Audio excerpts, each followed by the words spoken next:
आपण पाहू शकता वारणा खोऱ्याचा हा समृद्ध पट्टा. नमस्कार मित्रांनो, आज आपण गिरोलीच्या जंगलात आलोय. हे बघा, हा परिसर आहे डोंगराचा.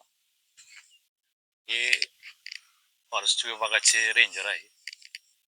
फॉरेस्ट विभागानं जे टॉवर उभा केलेला आहे की जेणेकरून या भागाची पूर्ण वरती गेल्यानंतर टेहळणी करू शकेल अशा पद्धतीचे हे रेंजर आहे. म्हणजे पाण्याचा ड्राय भाग असल्यामुळे पाणी उपलब्ध होत नाही, त्यासाठी वन विभागानं अतिशय स्तुतीपूर्ण असा उपक्रम उभा केलाय.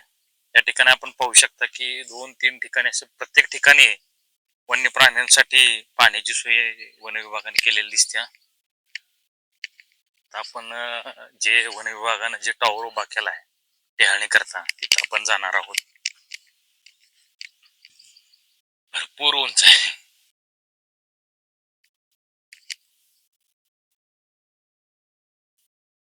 अशा ठिकाणी आज पहिल्यांदाच मी वर टॉवरवर जायला लागले. कधी अशा ठिकाणी म्हणजे जाण्याचा पण योग आला नाही आणि कुठं आमच्या इथं पण परिसरात नाही बघा.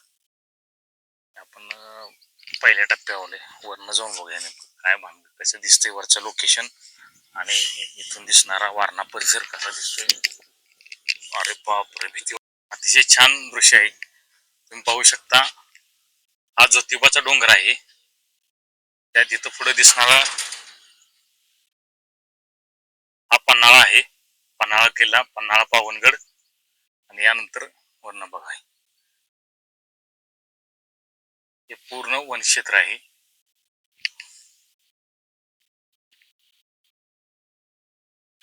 आता नुसताच पाऊस सुरू झालाय त्यामुळे बऱ्यापैकी आता हिरवीगार झाडी तयार होण्यास सुरुवात व्हायला लागली. आमपर्यंत डोंगर पसरलेला आहे. हे पहा, प्राण्यांसाठी पिण्यासाठी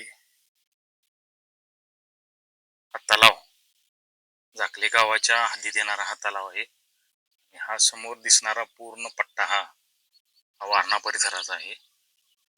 अतिशय समृद्ध आणि आमचा हा वारणेचा पट्टा. अतिशय छान दृश्य आपल्याला इथून पाहायला मिळते.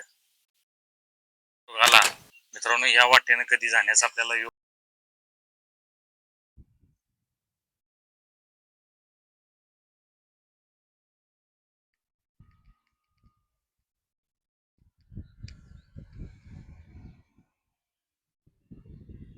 आला तर 100% आपण या टॉवरला व्हिजिट करून हे निसर्गरम्य असं तुम्ही वातावरण अनुभवू शकताय. धन्यवाद.